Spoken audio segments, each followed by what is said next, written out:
Assalamualaikum warahmatullahi wabarakatuh. Hamdan wa syukran lillah, salatan wa salaman ala rasulillah. Ashhadu an la ilaha illallah wahdahu la syarikalah, wa ashhadu anna Muhammadan abduhu wa rasuluh la nabiyya ba'da. Allahumma salli wa sallim ala nabiyyina Muhammad wa ala alihi wa ashabihi ajma'in wa man tabi'ahum bi ihsanin ila yaumiddin. Qala Allah Ta'ala fil Qur'anil Karim, A'udzu billahi minasy syaithanir rajim. Bismillahirrahmanirrahim. Wa la yajrimannakum syana'anu qaumin ala alla ta'dilu. I'dilu huwa aqrabu littaqwa. Dan janganlah kebencianmu terhadap suatu kaum membuat kamu berlaku tidak adil.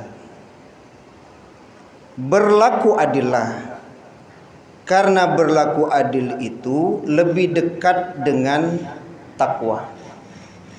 Surat Al-Maidah ayat 8. Bapak Ibu jamaah zuhur yang dirahmati Allah, alhamdulillah, puji syukur kehadirat Allah Subhanahu wa Ta'ala atas limpahan taufik dan hidayah Allah. Kita hadir di masjid yang kita muliakan ini dalam rangka mendirikan sholat zuhur berjamaah. Kemudian salawat dan salam kepada Nabi kita Muhammad sallallahu alaihi wasallam, keluarga beliau, sahabat beliau, pengikut-pengikut beliau yang mengikuti beliau dengan ihsan sampai hari kemudian. Semoga kelak di hari kiamat kita mendapatkan syafaat dari Rasulullah sallallahu alaihi wasallam. Amin. Bapak Ibu jamaah zuhur yang terhormat, di awal kita membaca surat Al-Maidah ayat 8. Ada jaminan bahwa amalan tersebut dekat dengan takwa, dan setiap kita sangat menginginkan kedudukan yang mulia itu. Karena inna akramakum indallahi atqakum. Sesungguhnya orang yang paling mulia di sisi Allah itu adalah orang yang paling bertakwa di antara kalian. Dan berdasarkan surat Al-Maidah ayat 8, berlaku adil itu adalah perbuatan yang bisa mendekatkan kita dengan takwa itu. Ya'dilu huwa aqrabu lit taqwa. Tapi di ayat ini memang disampaikan Bapak Ibu, yang membuat orang berat untuk berlaku adil itu karena kebencian. Kebencian itulah yang membuat orang sulit untuk bisa berlaku adil. Karena lawan adil itu nanti kan zolim itu. Kalau definisi zolim, wadu'a syai' fi ghairi maudu'ihi. Jadi meletakkan sesuatu tidak pada tempatnya. Berarti kalau adil, meletakkan sesuatu pada tempatnya. Jadi kalau kita ambil contoh, umpamanya Bapak Ibu di surat An-Nur ayat 22, itu kan mengisahkan Abu Bakar yang pernah bersumpah untuk tidak lagi membantu Mistah bin Usasah, masih kerabat Abu Bakar itu, anak bibi dari Abu Bakar As-Siddiq yang memang miskin. Karena boleh disebut keseharian hidup dari Mistah bin Usasah ini memang dari Abu Bakar, Pak. Ya, Abu Bakar yang memberi makanan gitu ya, uang dan lain sebagainya untuk kehidupannya.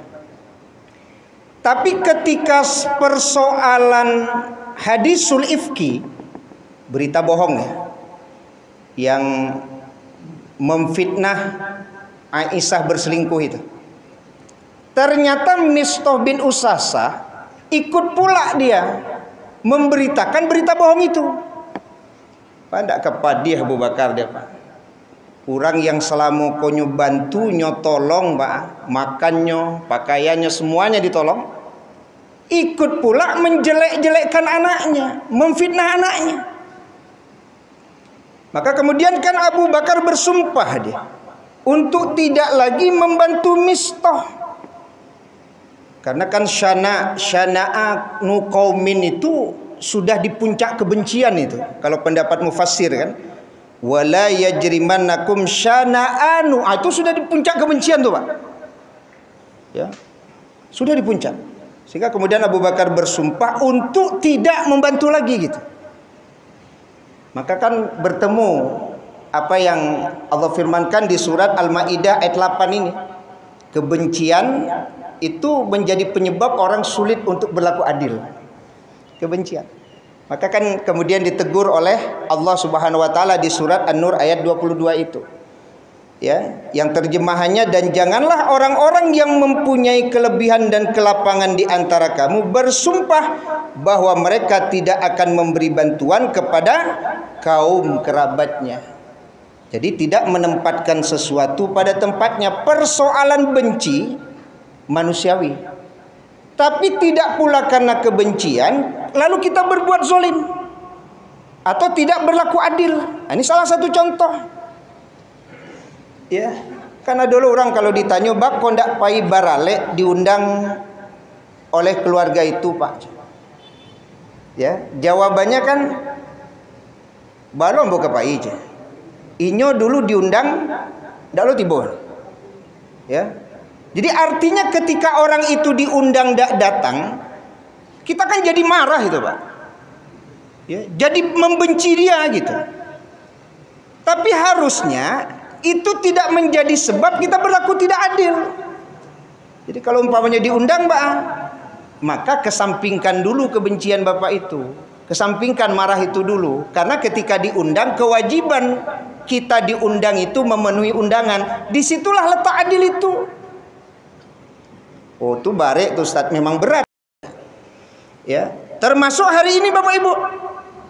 Persoalan Bapak Ibu tidak suka dengan presiden, wakil presiden terpilih, itu urusan Bapak Ibu. Tapi tentang ketaatan kepada pemimpin wajib.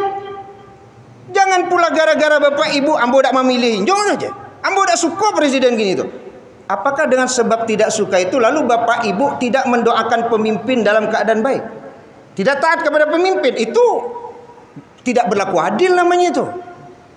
Kan itu yang sampaikan. Persoalan apa ibu tidak memilih dan dilantik patang doa, itu urusan Bapak Ibu. Tidak suka urusan Bapak Ibu.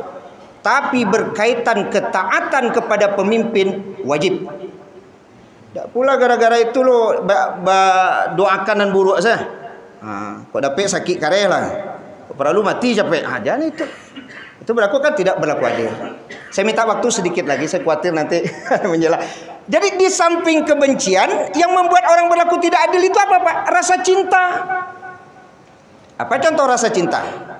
Nabi Muhammad saja berkata, wa aimullah, demi Allah, lau anna Fatimah binti Muhammad sarokot laqata'tu yadaha. Kalau Fatimah binti Muhammad mencuri, aku yang akan memotong tangannya.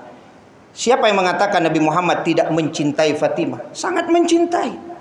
Tapi ini berbicara tentang keadilan. Tidak pula dengan sebab cinta, Pak. Keadilan tidak tegak. Lah jaleh anaknya salah, Pak. Nyutagaan juga benang basah. Anak tetangga aja salah nih. Itu berarti tidak adil. Persoalan bapak mencintai anak silakan. Tapi kalau anak kita yang salah, jangan anak tetangga yang disalahan.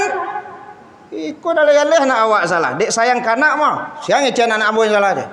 Anak inyo itu nan kurang ajar dan salah. Itu berarti karena cinta tadi kemudian tidak ada keadilan. Nah, jadi Bapak Ibu jamaah zuhur yang dirahmati Allah Subhanahu wa taala, adil mendekatkan kita kepada takwa. Tapi ada dua yang bisa mengganggu keadilan itu. Yang pertama adalah kebencian, yang kedua adalah rasa cinta. Ternyata cinta ini juga bisa membuat orang tidak adil. Bapak kalau punya orang rumah nan kedua, Pak masih muda, hati-hati Pak, jangan sampai tidak adil. Nah, beko ditampai nan muda, anak mari nan tua sehari itu tidak adil loh. Nah, itu gara-gara cinta juga tuh. Dengan sebab cinta keadilan tidak ada. Mudah-mudahan kita menjadi orang yang adil sehingga dekat dengan takwa. Demikian, semoga bermanfaat. Subhanakallahumma bihamdika asyhadu an la ilaha illa anta astaghfiruka wa atubu ilaik. Assalamualaikum.